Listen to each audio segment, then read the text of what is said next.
Today I'm in Gallipoli, Italy, and sitting right behind me is the Castle of Gallipoli, which dates to the Norman period, and that's what we're going to be looking at in this video. Nestled in the sun-soaked region of Puglia, Italy, you'll find the charming coastal town of Gallipoli. To appreciate the mighty castle that stands proudly at the island's bridge, we must understand the history of Puglia. The island fortress was hosted by many peoples over the centuries. Greek-speaking people originally inhabited the area of southern Italy.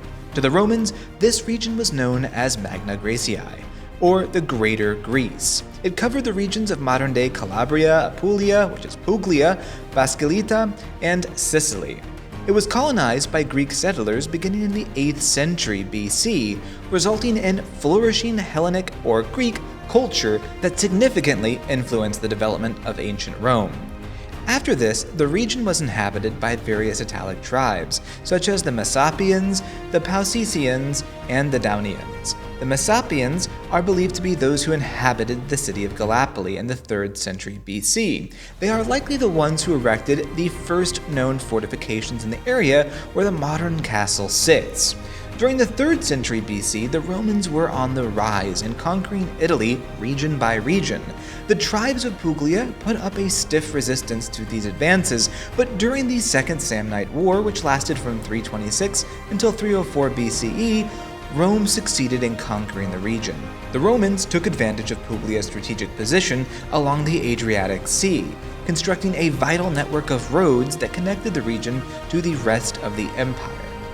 After the Roman Empire separated and Western Roman Empire transitioned into barbarian kingdoms, the Eastern Roman Empire continued to have influence over eastern and southern Italy, including the city of Gallipoli.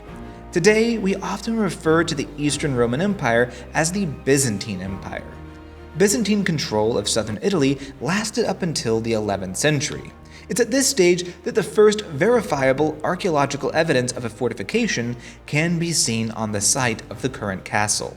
The early design is the result of the Norman conquest of Italy. This unfolded between the 11th and 12th centuries. The Normans, the descendants of Vikings, were skilled warriors and navigators. They initially arrived in Italy as mercenaries, assisting the Lombard rebels against Byzantine rule. Gradually, the Normans established a foothold in southern Italy, with notable leaders such as Robert Guiscard and his brother Roger I conquering Sicily. By 1130, Roger II had unified these territories and created the Kingdom of Sicily. To protect their newly acquired territories, the Normans built a series of fortifications to secure the region. We can see such fortifications today in the neighboring town of Galatini. An early fortification in Gallipoli was built as part of this defensive network and originally served as a military garrison to protect the town from potential invaders. Now fast forward to the 13th century and you'll find the Angevin rulers of the Kingdom of Naples here. The Angevins conquered the region and expanded the fortifications in and around Gallipoli. The castle would not take its modern-day design, however, until the 15th century. It's at this time that King Alfonso II of Naples contracted the famous Italian Renaissance engineer named Francesco di Giorgio to redesign the castle. His design leveraged the existing fortifications that dated from the Norman and Angevin periods, but he gave the castle its polygonal shape that we see today. He also expanded the walls and angled them to better absorb the new technology of the day, cannons. Cannon fire cannot penetrate a wall nearly as well if the wall is angled. It's in the 16th century, however, that we see one of the more iconic pieces of the castle form. This is a fortification that lies just to the east of the castle into the sea, and it's known today as the Rivellino. Over the next few centuries, the fortification gradually lost its importance. In the 19th century, a unified Italy found little need to defend its waters in the region.